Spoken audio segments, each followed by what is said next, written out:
on Facebook and YouTube first. Hello, hello. And now we're going to try to go live over here on Instagram. Hello on Facebook and YouTube. Welcome to Covered in Pet Hair, a boozy show for pet lovers. I'm trying to get over to Instagram to go live. It always takes me a second. So we're just giving it its time. There we go. We're live on both all three platforms. Hallelujah. Good job. Thank you. It wasn't forever long this time. I'm getting better. I'm getting better at it. And Instagram is, I guess, is working with me more now. So I just want to remind everybody, this is a podcast that I do live. And so I will do a couple like commercial break type things. If you notice, you notice. If you may not notice at all. But I will start by welcoming you to Covered in Pet Hair. So here we go. Welcome to Covered in Pet Hair, a boozy show for pet lovers on Pet Life Radio. I'm your host, Isabel Alvarez-Arata, and today I have the pleasure of having a drink and a chat with the president of Pet Sitters International. Here we go again. Welcome back to Covered in Pet Hair. I'm your host, Isabel Alvarez-Arata, and today I have the pleasure of having a drink and a chat with a pet parent, a writer, a volunteer. She's a foodie, a road tripper, a nature lover, born and raised in North Carolina, where she still resides. She's wife to Robbie, mom to 3 children, Kenya, Jasmine, and Bryce. She's Nona to Eli and Shay. She's dog mom to Chihuahua litter mates, Timber and Tess, and a dachshund named Reba, who they're all rescues and tiny, wonderful babies. And then she's cat mom to Luna, Steve, and Meatball, which made me laugh out loud because my father-in-law's name is Steve. And I think it's so funny when animals have these like human names. She, my guest, is president of Pet Sitters International. She is Beth Stultz-Hairston. Welcome to the show, Beth. It's so good to have you here. Thank you. That's been my favorite introduction ever, I think. So thank you. Oh my goodness. I love it. I mean, I didn't say what an awesome woman and professional and leader you are, but I think it's going to speak to that. You're going to speak to that while we go through the interview. And I can't wait to hear all about your history with PSI and all the amazing things that PSI does. But before I do that, I want to introduce our drinking game today. So anybody at home participating in our drinking game, you know the drill. You take a drink anytime you hear Beth, cover your eyes. You hear this word. If you hear this word, take a drink of whatever you're enjoying, but please be over 21 in the US to partake. Beth, you can open your eyes now. Remember, never drink and drive and always drink responsibly. So are you joining us with something today? Are you in the office? Do you work from the office? Do you work from home? I do work from home. And so I'm still on coffee. So I have coffee with me. I tend to stay fueled by coffee all day. So all day. I mean, you have a big job, Beth. And so I hear that loud and clear. Well, I have a big job too, a lot of them, but I like to take a little break. So today I'm having a boozy iced tea with a chamoy rim. And the reason I put the chamoy on there is because I had a little get together at my house yesterday for my friend Janet, who just had a birthday. And one of our friends made homemade chamoy from hibiscus and mango and chili, and it is amazing. And nice. you put it in cocktails, you put it on fruit. Our kids just dip strawberries in it. It's so delicious. So cheers. I want to propose a toast for being my guest. Thank you for being here. Thank you. I'm so excited because we've seen each other at conferences sort of across the way, but we've never had a chance to really talk. So I'm so excited. Thank you for inviting me. Oh, I'm super passionate about the pet sitting industry. I am pet sitting adjacent, as I like to say, because I no longer have my business, but I work with so many professional pet sitters doing their digital marketing and participating in so many conferences that any opportunity I have to call, to bring attention to the industry, to talk real talk about the industry, which is what we're going to do today. Yes. I always jump on that opportunity. Well, that brings me to the theme of today's conversation, which is PSI celebrates Pet Sitter Safety Month in May. This is not the first year you've done it. It's like 9th year, 10th year. This is the 9th year this year. 9th year this year. And I think a lot of people who are unfamiliar with pet sitting as a job may be like, why do we need a Pet Sitter Safety Month? So I'm going to start with a game that I've called Green Flag, Red Flag. And I'm going to give you some scenarios, and you're going to tell me if that's a green flag, like great job, pet sitter, or if it's a red flag, like warning, potentially bad things ahead. Are you ready to play? I love games. I'm ready. Okay, perfect. So if it's a green flag, green flag. If it's a red flag, red flag. And if you want to explain why you're choosing these things, by all means, I welcome you to do so. Okay. The first one is a pet sitter is chatting on the phone while walking a dog. Red flag. Why's that? And so I like to give this caveat. So when you're on dog walks, it's so important that you're not distracted. You want to make sure that you can hear anyone that may be approaching or a vehicle that may be approaching. So the one exception I say is if you take your phone out really quickly to take a picture of the dog, that's one thing. But otherwise, you want your phone up. Absolutely. Okay. Next one. A pet sitter is trained in self-defense. That is a green flag. While we hope that you would never need to use that, it's always good to be prepared. And so if you can take advantage of that training, it's a win-win. I agree. And you know what's really interesting? I was a professional pet sitter for 12 years. Well, I did the actual visits for about 7 years. And I never, ever prioritized getting a self-defense class until I think I just read this today being like, my staff should have gone through something like that. I should have gone through something like that. We served a big metro area that, I mean, it wasn't super crime heavy, but still bad things happen everywhere. So I will agree with you. And I think it's one of those things where we train ourselves on pet care and we train ourselves on customer service and all these things, but we forget our personal safety. So I love that you all promote that. And I think is we never want to think about the worst that could happen, or when we do, we think about it in the case of the pets. And so we don't put our personal safety as a priority. So a lot of people don't think about it. Exactly right. Okay, a pet sitter arrives at a home and sees an unfamiliar car in the driveway. Red flag. Instant red flag. And this is I would also say we can talk red flag, green flag with what the pet sitter does next. Yeah. Because what we find, and it's just such a common reaction sometimes. Sometimes as a pet sitter, if you arrive at the home and you see someone there, or maybe you even see like something doesn't seem right with the house, a door is open or window is open, your first instinct is to run inside and check on the pets. And so you have to fight against that instinct. And so we do encourage pet sitters, ask on your contract, what vehicles could I expect to see, in the driveway? And if it's someone you don't recognize and you can't get in touch with the client, you need to leave, call the police, and not come back until you know that the house is safe. Yes, agreed. Go down the street to a park and wait. Yes. And I know it's so hard. You're right. I would want to go in and make sure the pets are okay, but it's no use if everybody is now in danger. Yeah. I'll tell you a sort of a personal situation. I was not pet sitting, but it was my own home. And I give these safety tips to pet sitters. I have for years. It was a really random intuition. I was at work one day, it's before I was working from home, and I felt really sick, like early afternoon. And I was like, I'm going to have to go home. I never get sick. I came home, I pulled into our carport and realized that the glass was busted out of our front door. And without even thinking about, I was like, I have to get out and make sure the cats don't get out because I could see one at the door. And so even knowing the safety tips, I almost got out. I did stop myself.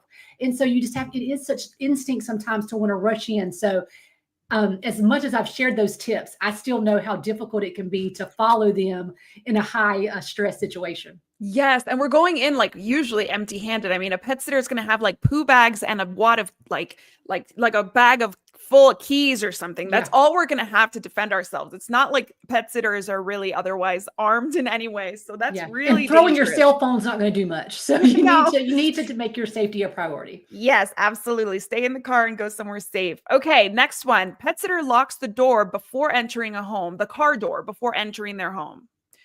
Green flag or red flag? That's a green flag. You want to make sure that you have the things on your body that you need, but then lock that car door so no one slips in while you're inside. Absolutely. Similar situation. Pet sitter locks the front door as soon as they walk into a house that's not theirs that they're pet sitting at. Absolutely. Once you get inside, lock the door behind you. You don't want to be walking through the house and have someone else come in. Absolutely. Okay, next one. Pet sitter has a bad feeling about a client. I think that if you trust that intuition, then that's a green flag. But if you have that bad feeling and you say, I really do need the business, or let me just see how it is, then that can be a red flag. So follow your intuition, and that's a green flag. Yes. Okay. And the last one, this is a big one. The pet sitter is afraid of a pet in their care. So if you, again, it sort of goes back to the last question. I'm going to say that it's a green flag if they know that and they follow their intuition to make the right decision. But sometimes, and I've talked to so many pet sitters over the year, a lot of times newer pet sitters, but not always, where they get into a situation with a pet where they feel that they can't handle the pet well, but they don't want to admit that, or they think I should be able to take this on, and they push forward. And that's when you're not offering the best care to the pet, but you also could put yourself in physical danger. So red flag if you don't stop when you have that feeling. Absolutely. I remember having a staff member who went to a consultation, called me immediately when she left and said, this client really wants me to walk her dog, but I didn't feel comfortable even like being inside the house during the consultation. So I can't. And, we say that sometimes pets are different when the pet parent's not there, but this situation was so extreme that even if the pet was easier going when the pet parent wasn't there, less protective, it still would have been scary. And I remember going with her because, of course, like you said, I didn't want to lose the business. This was a client we had made our commitment to, so we didn't want to like let them down. She had taken the keys, which also put us in a little bit of a kind of predicament because we've said yes and taken the keys. So I went with her to the first appointment, and I couldn't step into the house. The dog was huge, and he just paced like the lion at the zoo that's like all like in captivity and like ready to like pounce on something. That's what he was acting like. It like he had a guttural like growl, and it was just so scary that I grabbed my pet sitter by the hand and I just led her out the door, closed the door behind me, and immediately called the client and said, I'm so sorry. And it ended up being like our first bad review ever. And it didn't matter. It didn't matter. Can you imagine if my staff member had gotten hurt or you can deal with a bad review. You can respond to a bad review, but what I tell people, and I think a lot of times in those situations, especially with maybe pets that you're not comfortable with, we get into these scary situations, I think, because we think we can't say no anymore. We feel like once we've accepted the assignment, well, we've accepted it. But that's why I tell pet sitters, make sure it's in your contract. Make sure you say that how you have the right to refuse service or what that process will be. And then make sure they have an emergency contact so you have someone else to call.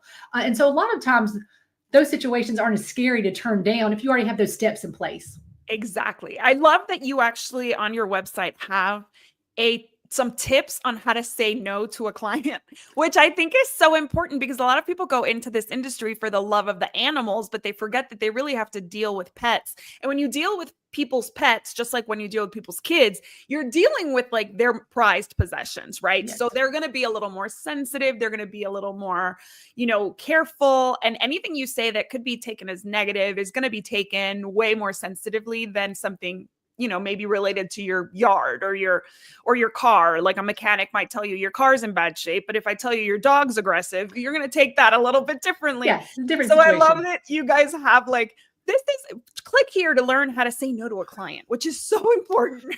It is. And honestly, I have such a difficult time saying no. So I'm like, we have to share these, these tips. But what I think happens, in our industry, because we're a service industry and we do want to help everyone, I think that we are afraid of offending someone, or we are afraid of getting a bad review, that we tend to put ourselves in situations that are not a good fit. And then that's when we have even more trouble because you do get a bad review because you weren't a good fit, or you could worse be you or a team member could be injured. So yeah, it's so much easier to say no up front when it's not the right situation.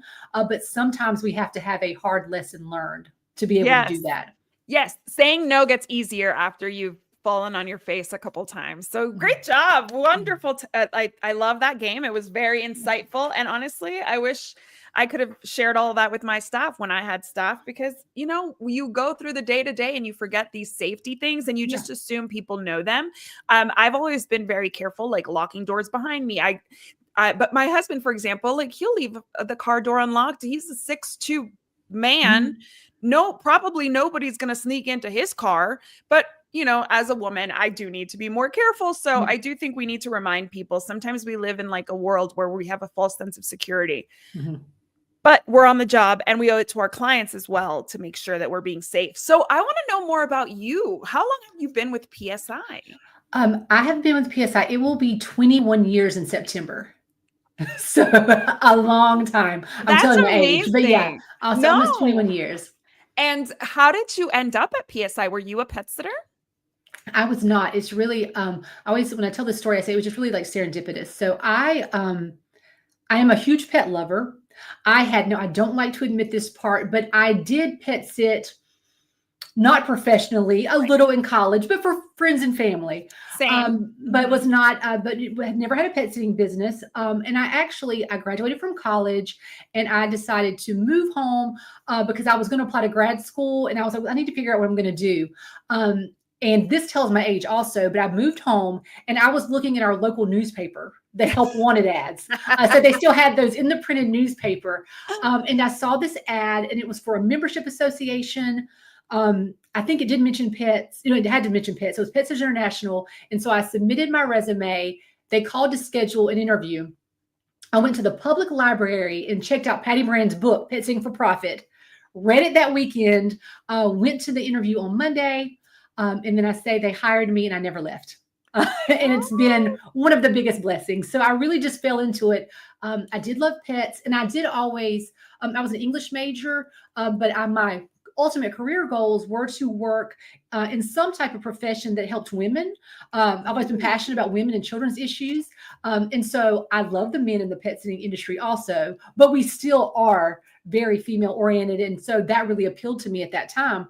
And so it really was just a perfect fit. Amazing. So tell us, for those who aren't familiar, who is Patty and what is it about her book that you wanted to see? So Patty Moran, she is the president, the founder of Pet Sitters International, but she is actually considered really the first professional pet sitter in the United States. And so she started her business many years ago in Winston-Salem called Crazy About Critters. And then once word spread, so people would be in town and they would say, or they would tell a friend, oh, I'm hiring this pet sitter. And so she started getting calls from all over the country of people saying, so this is a business. What do I need to do? Oh, And so cool. she wrote her book, Pet Sitting for Profit. She started a products company and then ultimately founded an association and then started Pet Sitters International in 1994. So people still refer to Pet Sitting for Profit as the Bible of professional pet sitting. And I say that, Patty is the OG professional pet sitter. Yes, I've heard that before. I had Scott on my show. Scott from, oh my God, what is the name of his Scott business? Black. Scott, Scott but Black? the name of his business is Personal Touch Pet Sitting. Personal Touch Pet Sitting. Yes, that's right. He was on my show in March, and Scott talked to us about the same thing. That the first thing he did was read Patty's book and join PSI. And what I love about this story is that basically she wanted to make the industry a reputable industry to get into, a job, like make pet sitting and dog walking professionally a recognized job, career, because it had for so long. And I feel like still in some cases today, people just think of it as a hobby or something cute that you do without realizing all that goes into it. So Yeah. that is what I think is so important, because she really took it upon herself to make it a profession rather than like a side gig, which it can be. But Yeah. again, it's a professional side gig. And that was really always her philosophy. She really felt like pets deserve the best care, and that was going to come from a professional pet care provider. And she also wanted to protect the pets and the clients, but also the pet sitter. And so by having those professional standards in place, it elevates the industry and it makes sure that we all can succeed. But pets get the best care, and pet lovers can start a business that can be very profitable. Yes, exactly. Absolutely. I mean, I have clients who have 7-figure businesses, right? Mhm. So pet sitting, Absolutely. dog walking in big metro areas. So I get it. And one of the things that I love about Patty is that she named it Pet Sitters International. She wasn't like Pet Sitters North Carolina. She was like Pet Sitters International. So was it always named that way? Yes, it was. She named it Pet Sitters International in 1994. And Patty, and if you meet her personally, within a few minutes, you will know this. She is a woman of vision, and so Yes. she knew immediately. This is not just an association for local pet sitters. This is not going to be just a meetup. This is a movement. And so she gave us that name. She gave us that name, and we are currently, of course, the majority of our members are in the United States and Canada, but we have members in about 20 other countries now as well. And Oh, so it's had an cool. international presence from the beginning. She knew that's what she planned to do, and she did it. That is so cool, because I almost feel like places outside of the United States and Canada probably need more of the resources than almost we do, because we have so many pet sitters. It is, I mean, I know the UK, Australia, New Zealand, a lot of these places have established pet sitters. I follow a pet sitter in Ciudad de Mexico, the city of Mexico, or Mexico City. But I feel like it's not as recognized as a career in other places as it is in the US and Canada. Mhm. So being that they have access to all of your education, I feel like must be amazing, because while I'm sure the jurisdictions are different and all that, the pet care, the education to care for the pets themselves Mhm. is all very relevant. And that's what we hear from our international members. They want access to the pet care information, but also they just want someone to talk to, because it is not as common where they're from. And to have that camaraderie of, there are other people who take this professionally. It's a business to them. They create a support network, and it really is Yes. inspirational. And so they do have some different struggles outside the U.S. and Canada in finding insurance coverage, because there's not enough presence there to have group rate policies and that type of thing. But I'm excited as I see, the industry growing in other countries as well. And I think we'll see that continue. And I'm glad that they have these established businesses and PSI in the United States to connect with and learn from. So they don't have to make some of the same mistakes that maybe, we were making 30 years ago. Exactly. Agreed. So how does PSI feel about technology companies entering the pet sitting space? That's a tricky question. I will tell you. Do we have to answer that? No, I think that, and I'll tell you the answer that we give. At PSI, our priority is professional, high quality pet care by independent professional pet care businesses. That is what has built the industry. And we feel very strongly that for a pet parent that is looking for the best care, your local professional pet sitting business is going to be your best option.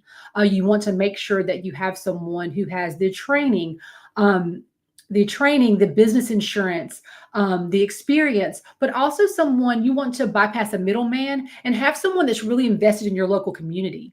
And that makes a huge Absolutely. difference when you're choosing a provider. There will be debates in our industry, and I know you hear them about, should you be on this platform or should you not be on this platform? And in a lot of ways, that's going to be a personal business decision. Yes. But our advice to pet sitters is sort of twofold. Number one, if you're operating a pet sitting business, make sure you're upholding professional standards. And then also always, in any marketing avenue that you choose, be mindful of the company you keep. Where you advertise will be where you're associated with. And so you want to factor that in when you're making any advertising decision. Absolutely. So we just did my friend and I, Jessica, we do the weekly pet roundup on Tuesdays, and we just talked about creative ways to save money in pet care now that prices are so high and things might get even more expensive. Who knows? So we were talking about pet sitting and how we went through a whole bunch of like tips for saving money. And then we got to pet care, pet sitting, dog walking, whatever. And we said, don't skimp there. Don't skimp there. Find the best pet sitter and work within what they can offer you. If that means maybe fewer walks every week, that to afford them, that's a good plan. If it means shortening your trip in order to afford somebody that's really going to take care of your pet, and you can enjoy those 5 days, maybe more than you would 7 days leaving your pets in the hands of who knows who, then do that. Because I really agree. Like, the most important thing is to find the quality pet sitter. And if they're they're active in your community, your neighbors are using them, your neighbors trust them, they're reputable, they have tons of reviews online, and they have a history in the community. Those things are so much more important than how quickly they can onboard you and how quickly they can bring somebody over. And I think the technology companies really appeal to those people who maybe don't have as much experience in what can go wrong with giving your pet's care to somebody who is not prepared. So what kind of things can a pet parent who kind of fumbles this process expect if something goes wrong? They hire somebody, they're not professional, or they're on some kind of app, or they're a kid down the street to take care of their pets while they're traveling. What can go wrong? I hate when I hear these horror stories, but we hear so many. And we have pet parents who call us or email us sometimes and sort of say, well, what requirements really are necessary? Like, what is the big deal? We'll also have people email me sometimes and say, "Oh, I have a 12-year-old. They want to pet sit. Can you give us information?" Yeah. Because there's this mentality of, "Oh, I'm just getting someone to walk my dog. I'm just getting someone to come feed the cat. What could go wrong?" But the reality is there is a lot that could go wrong. And so what I like to stress is that for those who, unfortunately, a lot of people have learned the hard way already. Yes. But for those who have not made that mistake, there are a lot of things to consider. Like, yes, maybe even the high schooler, who lives in your neighborhood could come over and feed the cat, but would they recognize signs of illness that you should be alerted to while you're away? And they wouldn't. Or if you had even someone maybe off of an app who is just sort of doing this to earn extra money and who has no training, if they are walking your dog and another dog approaches, did they know how to handle that situation? Or if a person approaches, would they know to tell that person no? Or would they let the person approach and then maybe your dog bites someone? So there's so many things that could go wrong. The other thing I like to tell people, because we have a lot of people who maybe just want the convenience of an app, but then a lot of people still say, I could just call a friend because I want to save money, so I'll just let my friend do it. We have seen, and it's funny because we at Pet Sitters International, we hear a lot of stories that have nothing to do with PSI members, but people want to share their experiences. Exactly. I'm like, I have heard many stories of friendships breaking up. And you wouldn't even think about that. But people have had situations where they've just let a friend pet sit for them, and they come home and maybe that person is left water running, floods their house, it's destroyed. That person doesn't have insurance. And so then there's this battle, a legal battle, and you have a 20-year friendship down the drain. So don't lose friends. Use a professional. Exactly. It's so true. Yes, it's so true. And heaven forbid they lose your dog. Like just, everybody can make a mistake. Your friend from the office, you decide, they love pets. They'll come and stay with my pet. What if they don't know how to put on an easy walk harness? And all of a sudden your pet just runs off on them and they're just left holding the leash and the harness in their hand. What happens then? So a professional pet sitter will know how to use your equipment. And if they don't know how to use your equipment, they'll learn quickly so that they can do it properly because they have the experience and the know-how that it will be much easier for them to kind of adjust to whatever equipment you're using, whatever special needs your pet might have. And obviously we would never want our friends to have to inject our pets sub-Qs or insulin, and lots of professional pet sitters offer those services as well. Yeah, I mean, there's so many things to consider. And what I always like to say is that, and as you mentioned, anyone can make mistakes. Even a professional pet sitter can make a mistake. But when you look at the possibility of mistakes, when someone is highly trained, has experience, has operated a professional business, there's a lot less room for mistake. And if something does happen, then they'll have the insurance coverage to protect you in that situation. So it's a lot less likely for them to make mistakes, and you're also protected if they do. Yes. One of my clients is based in Dallas, and one of their things that they say a lot in their marketing is after 25 plus years doing this, we've seen it all. Yeah. And we know exactly how to respond, how to prevent, how to figure it out. Our team is trained on worst case scenarios. We're not newbies. We know what to expect and how to fix it if something goes wrong. So tell us about, when we're talking about safety for the pets and obviously the pet parents, but tell us about safety issues that you've seen pet sitters have. I remember a long time ago, I heard that some pet sitter was kind of attacked at a door going into the house, but somebody had been scoping out the house. And then I've also, of course, heard of maulings, which we've seen happen actually quite a bit in the past few years. I know a friend personally who was mauled. What other kind of things are pet sitters exposed to when they take on this job? We are fortunate that we do not hear tons of situations where pet sitters are seriously hurt. But we do know that those scenarios are possible just because they are doing a job in public. They are working with pets. And so we really focus on being aware of your surroundings, being aware of the possible scenarios that could occur, and being mindful of that. And so we talked about some things, a little bit ago with the red flag, green flag of you not being on your phone. Yes. Well, one of those reasons is because we have had situations, and the most recent two I can think of were not PSI members, but of pet sitters that have been struck by a vehicle. while they were walking a dog. And it may not be that could have been prevented. And it was certainly not their fault, but you want to make sure that you are constantly aware of your surroundings, so that if possible, if the vehicle is approaching you and they're not paying attention, that you have time to move. Yes. And so those types of things can happen just because of the exposure being out in the public. Mm-hmm, mm-hmm. Also, you're arriving into homes at different times. And so you do have to be aware. We talked about locking your car door, locking the client's home. But when you are arriving to homes, anything can happen.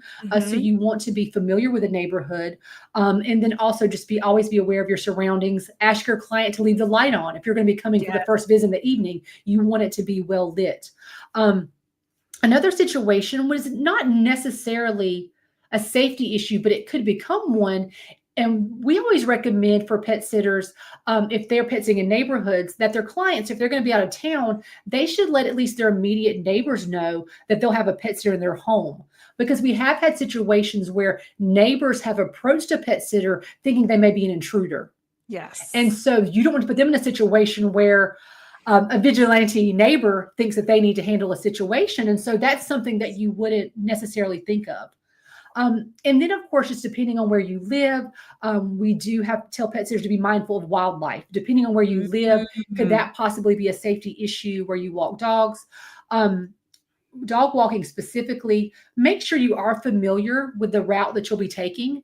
And so I always recommend, if you're taking on a new client and the dog walking route will be in an area you're not familiar with, go scope that route out in advance. So make sure there are no areas for concern. If there's maybe loud construction or an area that's not well lit, go ahead and plan in advance to change that route so you're not in a possibly dangerous situation. So smart. And so just lots of things like that. It's a lot of it we think is, oh, this is common sense or basic safety. But like you said, when you're running a pet care business, you don't necessarily think about it because you don't expect anything bad to happen. And you're so busy in your day to day. We sort of get an autopilot. And then also, on the other side of that, which I think that pet sitters do consider a little bit more, are possible dangers of pets getting injured by a pet. And that can be a serious consideration. And that's why we say, which we said earlier, if you're scared of a pet, or if a pet is too large for you to handle, say no. Refer them to someone else if there's someone else that is a better fit for that pet. Because while you may not want to say no, if you're injured, that's your livelihood. So not only are you physically injured, but you can't perform pet sitting visits. So you want to be mindful of that as well. Yes, absolutely. I had a staff member who literally broke her nose because a dog pulled her down the stairs so fast. And she had been walking them for ages, never had a problem. That day, something, the stars aligned not in her favor, and she fell and broke her nose. I had another staff member who tripped on a leash and had a broken rib. These are things that happen on the job when you're working with animals. Obviously, a lot of people end up putting the leash around their wrist. The dog pulls, your wrist is in pain. So I always said, hold it in your hand. Don't pull it around your wrist. All those things that you learn on the job, that you learn. If you're listening to a podcast, do so with only one headphone, not both. So you're still listening around you, those kinds of things. Yeah. You're not supposed to be like jamming out while walking a dog. Exactly. I mean, this really still is your job. So, and I don't think it looks good. Like if I see a pet sitter dog walker and I know that they're a pet sitter dog walker and I see them like just kind of like scrolling their phone, I immediately think this person's not focused on the job at hand, right? This walk that I'm paying for should be just a walk for my dog, not a time to catch up with your friend on the phone or listen to your latest, download. And that is something that I feel like really separates professionals from the hobby pet sitter who's just like, I'll do this for extra cash. And if you think people are not noticing, they do. We've had situations and heard from members where they've sort of had these discussions take off in their neighborhood groups where someone has said, I saw this person walking a dog and they were on their phone. They didn't even look up. In the situation I remember, it was not a professional pet sitter, but people are watching. And so you do have to worry about your reputation. The other thing I think is important to mention when we think about our safety or even some of the injuries you mentioned, while they can happen, they're a lot more likely to happen if you're overworked and you're overtired and you're not paying attention. So Agreed. you have to know your limits. So as a pet sitter, you need to know how many visits can I reasonably perform in a day. And if you're dealing with burnout or other or physical issues, you have to be mindful of how that's going to affect your performance and how that's going to have you a little off your game. And that's when accidents can occur. Absolutely, 100%. The number of pet sits I sometimes see on holiday weekends from people, I'm like, when do you plan to eat? When are Yes. you going to go to the restroom? Like, Like, please are you tell me. hydrated? Are you Exactly. hydrated? Like, Have you what are slept? you Yeah. doing with all? Yeah. When do you get to stop? And you have to think about the potential for a flat tire, a fender bender, whatever is going to delay you. So now you're working into to midnight. And like you said, with the lights and stuff, we as pet sitters sometimes they go to homes like before the sun comes up, and definitely long after the sun's come down, especially in the winter. Sometimes they drive in, icy conditions, snowy Mm-hmm. conditions. They might drive in pouring down rain because the pet still needs a walk, even if it's pouring down rain, or Exactly. still needs their, insulin. So it's there's a lot of moving parts. So if you're already exhausted, your reflex time is going to be bad, your Mm-hmm. reaction time, and just your emotional capacity to handle emergencies Exactly. or stressors is going to be like minimal. And I think what happens is we get in this mindset, especially in the service industries, that I'm taking on so much because I want to have this excellent customer service. But when you're taking on too much, you're really doing a disservice to your clients and their pets because Yes. you're not offering. There's no way you're offering the best possible care when you're in that situation. And so I always try to reframe it when I talk to pet sitters because I talk to so many who come from such a good place because they're so good hearted. They want the best for pets. That's why they're in this industry, and so they give too much. And I say, well, if you really want to prioritize pets, you're going to prioritize yourself as well, because Mhm. that's the only way that you can show up and offer the best service. Yes, you can't pour from an empty cup, right? That's what they Exactly. say. Put your mask Exactly. on first. Yes. That is something as a pet sitter that actually prepared me for motherhood. I really do. I do think that having so many balls in the air as a pet sitter, because it is a logistically challenging industry, prepared me to be a mom, because that's Mhm. also logistically challenging. Like, what do I do first? Do I like clean the baby, feed the baby, do Yeah. this, that? And that's pet sitting too. Like, where do I walk into a house? There's an accident. The dog has to go out. The cat's like getting Yeah. into something. What do I do first? So it's really something that teaches you kind of time management and Mhm. prioritization and all that stuff. So I know that you work with pet sitters all the time, and I'm sure you've heard some stories of how they are not usually valued and how frustrating that is for all of us, really, in this industry. So I wanted to play a second game with you. Okay. And this game is actually called Pet Peeves Pet Sitting Edition. Hmm. And I'm going to ask you in 1 minute to just give us some pet peeves that you have when it comes to pet sitters not receiving the respect, not being valued as the professionals that they are. Do you think you can give me a minute worth of pet peeves? I think I probably can. Okay, here we go. 3, 2, 1, go. Okay, pet peeves. Pet peeve is when someone says, "Oh, it must just be really fun pet sitting or taking care of cats and dogs all day. How fun!" Another pet peeve is when we hear from pet sitters who have partners who don't value their job. They tend to put their job above theirs because they think it's not a real career. I also have a pet peeve of when clients want to negotiate and bargain prices. No, asking for a discount is one thing, but if you really think this is just something you can barter, you're not valuing the business. Another pet peeve, this is a big one. It's really sad. Even clients will sometimes not understand the important role that pet sitters play in the pet's life. And so we've had pet sitters arrive to a client's home that had 2 dogs 3 months ago, and they arrived to just one dog because the dog passed. And they never even thought to inform them. That's a pet peeve. Another pet peeve is actually for pet sitters. While I love them, I think that sometimes pet sitters don't value themselves, and so they underestimate the importance of what they do. They feel like being burned out is a badge of honor. See, I got excited about that one. I'm Oh looking at my my hands, goodness. but they think that being so burned out is a badge of honor, and it's not. So that's a pet peeve for pet sitters. Well, you're over 1 minute, but Oh, I'll okay. give you one more. Give me one more. I would say, let me see. I think the other another pet peeve is when people don't recognize the difference between a professional pet sitting business and a gig worker. Yes, exactly. So For those who are watching, how would you describe the difference between a gig worker and a professional pet sitting business? It really comes down to the difference between this is my career and then I'm just earning extra money. And so, but because of that, we will see very stark differences. So a professional pet sitter will have a legitimate business. So if their area requires it, they'll have a business license or a home business permit. They're going to have insurance that is customized for their pet sitting or their dog walking business. They will pursue training specific to the types of pets they care for. They'll be trained in pet first aid. They'll also have legal contracts to ensure that they're protected and the client is protected. They will have no problem giving you references or showing you proof of a background check. And then also, those are the basic sort of qualifications, but it also really is a mindset. This is their dedicated job, and they invest in it as a profession, and they don't look at it as just, this is some extra cash, and I might do this for a few months, but then I'll find something else.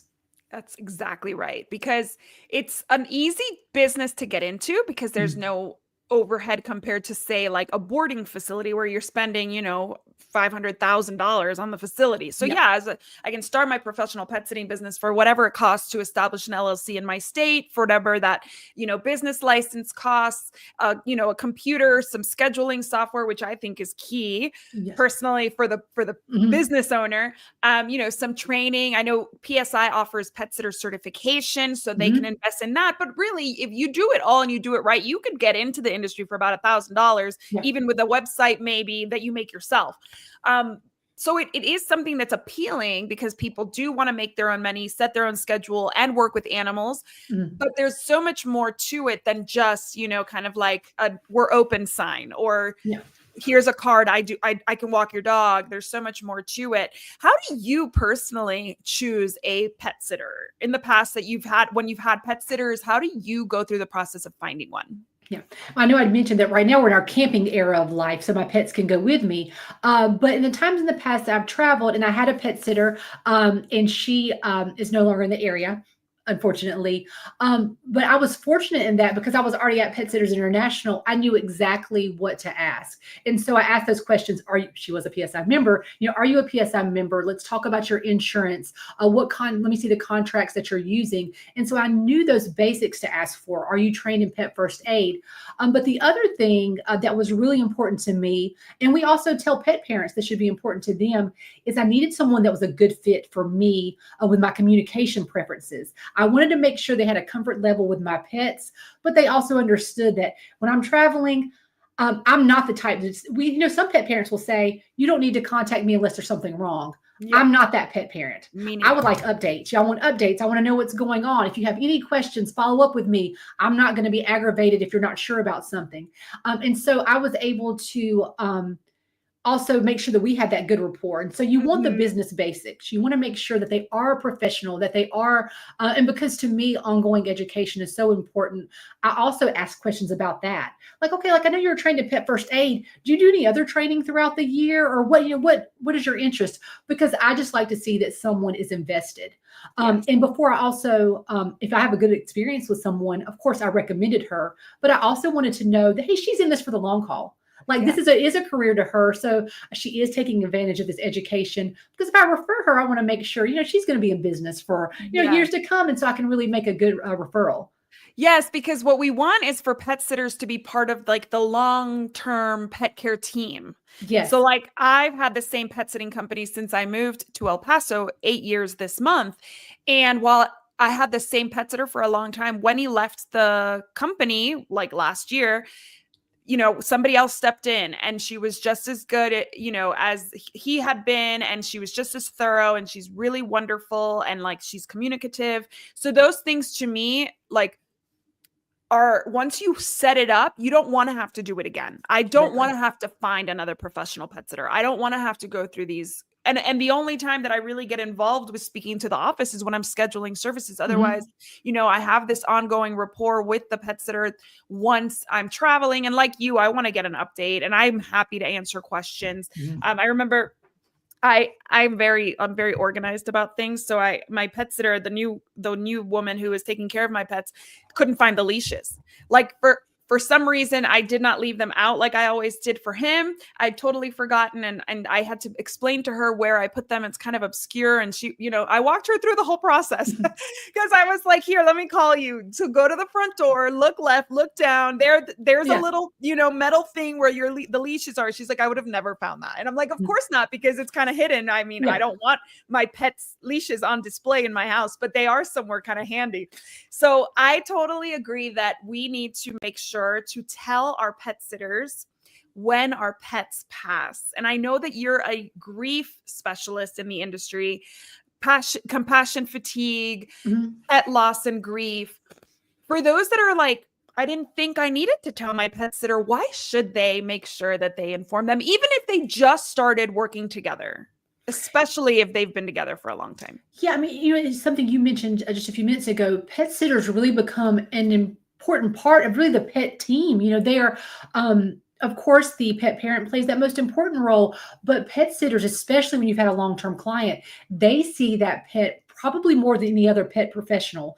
Your pet is going to the veterinarian twice a year, but they're normally seeing their pet sitter many times per year.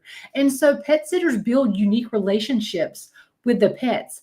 I think that sometimes pet parents may not realize that because, oftentimes, they may talk to the pet sitter on the phone, but they're out of town when the pet sitter's coming, or so maybe they don't really think about or have it top of mind how really intimate that relationship comes.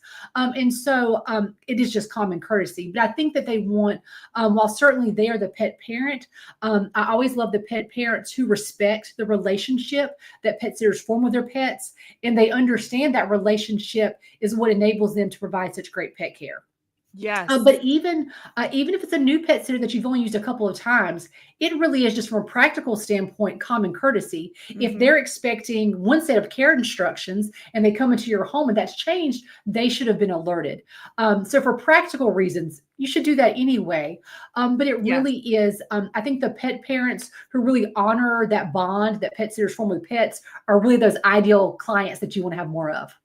Absolutely. I remember being part of the conversation when even the conversation of euthanasia was happening in the family. And I remember on two occasions, I had the dog mom reach out to me and be like, we think it's time. What do you think? And because I had helped raise that animal, and they were just, they were not my pet, but they were just so important to me. And we had connected for so many years. The pet parents only heard from me. I mean, they heard from me every day, but through a little note or whatever. But the pet and I, we had adventures together. We walked in the rain and laughed when we were both super uncomfortable, or we had conversations. Or I remember one of them, Pippin. I talk about Pippin a lot, and she would just kind of the second we got home, she would just leave, go upstairs, and I'd be like, fine, Pippin, gosh, okay, I guess my work here is done. So you do have this rapport with the pets. And I think pet parents forget that we pet sitters, and I say we, even though I'm not a professional pet sitter anymore, we are such a good resource for these decisions too. You can count on your pet sitter to be like, what did you see today? I'm seeing this quality of life diminish. What are your thoughts? Because your professional pet sitter is trained, and they have navigated this with a lot of families, and they're such a wonderful resource. They can be such a wonderful resource, and involving them almost celebrates that connection even more, because you're saying, I have to make this really important decision for my dog, my cat, my guinea pig. What are your thoughts on it? And having developed that relationship that's a little bit different is a great perspective to share. I always feel so bad, because I do think that compassion fatigue is maybe most misunderstood by the pet parent, trusting the pet sitter. Because they're so in their own grief that they maybe forgot. Yeah, and it's certainly not intentional. As you were talking, I was just thinking, when we think about pet loss and even being involved in those decisions, it is one of the most difficult aspects of being a pet sitter, but I think it's also one of the most beautiful. Because what an honor that when the pet parents do recognize that important role you play, and they respect you enough and put enough trust in you that they want you involved in that decision. We've actually, and I don't hear this very often, but I've heard it actually quite a bit, where I've heard from pet sitters whose clients have actually said to them, we are going to have to, we've had to decide on euthanasia. I can't do this. I can't be Exactly. there. Will you do it? Now there are certainly some debates on if that's wrong of the pet parent to make the decision not to be there, but still the fact that they would trust the pet parent to, I mean, the pet sitter to be there in that final moment. It really is such a testament to that they do understand the role you play. And so I think that's a personal business decision if you think that's something you would be willing to do. Exactly. But how beautiful that they Yeah. would trust you to be there in that moment. Yeah. Sometimes I remember my first euthanasia ever. Like my first experience with euthanasia was with one of my clients' cats. And I think it was the most difficult. And I've had to say goodbye to my own pets. And the reason it was so difficult was because it was new to me. I didn't know what to expect. I felt like, I can't believe this is happening. Like I felt guilty. I mean, the cat threw a clot, so it's not like I did anything wrong. Yeah. But I, of course, as the caregiver, I'm like, oh my gosh, the pet parent's traveling. Now they're getting calls from the vet. I went to the wrong vet initially. I was a young pet sitter. I didn't know to go straight to emergency vet. I went to their vet. Their vet couldn't do anything. I was just like so emotional. And they were so kind when they got back and thanked me so much.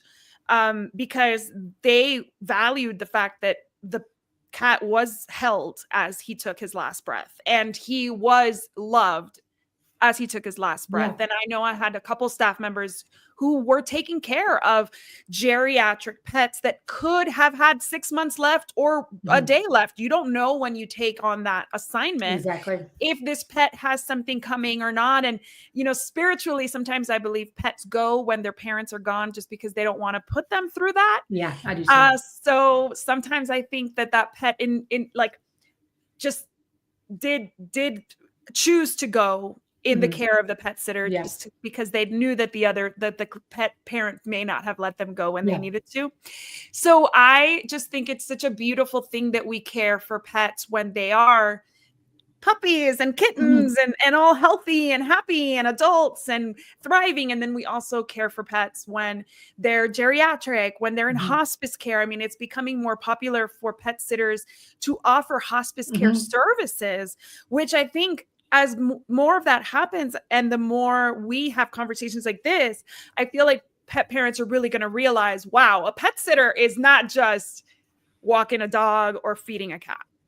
Exactly. And I think also that as a pet sitter, you can play an important role in that also, because I have had some pet sitters say to me, they'll see situations happening with a pet and they think that the quality of life is declining and they're really frustrated that the pet parent is not asking them. But then we have some conversations and I'll say, okay, if we think about end of life planning, have you shared information with that pet parent before? Is that something that your business shares on social media? Do you have resources to end of life care options on your company website? Because if you don't and you haven't opened that conversation, the pet parent may just not realize that that's something they can come to you about. So it really is a two-way street. We want the pet parent to trust the pet sitter enough and get that advice, but the pet sitter has to give some type of signs that they're open to that conversation, because otherwise the pet parent may be afraid to address it in that way or feel like they're overstepping by asking. And so when we look at, as a pet parent, we say it's a lifetime commitment. But that's the beautiful thing about pet sitting also, is that you can be there for the life of the pet. And so when you look at the training you take advantage of as a pet sitter, but also in the resources and education you give to pet parents, you want to make sure that you're covering all of those life stages. Yes. As a digital marketer, that's a blog. I mean, blog about it. Blog about the situations that you encounter, what you love about, being made part of these conversations, what you do in a hospice situation. I know I have one of my clients, Animal Admiration out of Houston. She's done a whole hospice series on her website, and she talks about, resources locally. She talks about resources for grief. She talks about, when to know when it's time. She shares links to resources of the quality of life scale, all those things. And it's because she's passionate about not only providing hospice services, but also reaching pet parents anywhere in the world who have these questions, because it's still a bit of a taboo subject to, pet grief and pet loss. is still not, considered a legit thing. Like in your job, they might be like, just get a new dog. But when you are already in the industry, you have such a great perspective to share on this, having lived it for so long, especially these companies that have been around for 25 years. I mean, they've seen so many pets come and go. Unfortunately, they don't live as long as we do. So sharing all those experiences is so important, not just for digital marketing, but just because it's, when we share, I feel like that's what Google wants. Google wants us sharing our personal perspectives to elevate everything that they give to the user. So I want to learn more about how people could find PSI, what you offer pet sitters. I already know this, but I want my audience to learn more about what you offer for professional pet sitters, and if it's easy to go from gig worker to professional pet sitter. Yes. So at PSI, our focus is on providing education to help businesses succeed. And so we really focus, we say we want to give our members access to the credentials, the continuing education, and the community that they need to really thrive in this industry. And so our members, when you join PSI, they do have access to some of the basic benefits that I know pet sitters know about. There's group rate insurance, discounts on background checks. We also sell pet sitting contracts and other forms. So some of those core business tools that you need are readily available and available at better rates as a PSI member. But then aside from that, we really focus on education. And so our members have access to a free monthly toolkit. There's a new toolkit every month with new resources. There's a free new online training every month. And then we have templates and downloads that go along with the theme. This month, our focus is on safety. And so the free member training is on basic safety precautions that all pet sitters should be taking. And they also have a downloadable safety guide. And so we have new resources available every month. In the members area of our website, we also have a learning library divided by topic with online trainings and articles and blogs. And then we have a private Facebook group to really form that community. And then, as you know, we do annual conferences, an online event and an in-person event every year. But what we really believe is that as the industry becomes even more competitive, and as more and more people have access, it's a lot easier to get insurance now or even to get background checks. It's really going to be that education component that separates the successful pet sitter from the rest of the crowd. And so those pet sitters who invest in continuing education are going to be the ones that rise to the top in terms of profitability and also just their longevity in the industry. But to your question about transitioning from a gig worker to a professional business, it actually is quite easy. And we're seeing more and more people choose to do that, which is so exciting. I have people email and say, I'm on this platform that I won't name. Can I join PS? And so it's like, tell me about your goals. And so I think what happens is a lot of people who maybe look at it as gig work to start with are just looking for that extra money, or they're not sure how to start. But then once they get into offering visits, they realize, this is something that I enjoy. I want to really take this to the next level, and I want to be professional. And so we welcome those people with open arms. There's no judgment here. It doesn't matter how you maybe first entered the industry. If you are committed to professionalism and education, we are here to help. But I am seeing that every week I'm getting emails from people who say, hey, I'm doing this way now. Can you tell me what steps I want to take? Because I want to make sure that I have my own insurance. I want to make sure that I have a business license if I need to. And I really want to make this a business and not just a way to earn extra money. Yes, absolutely. Well, that is all the time we have. I could talk to you all day. I just want to propose a toast to you for being my guest, for being such a great, wonderful leader, and for, leading an industry that I very much care for and love.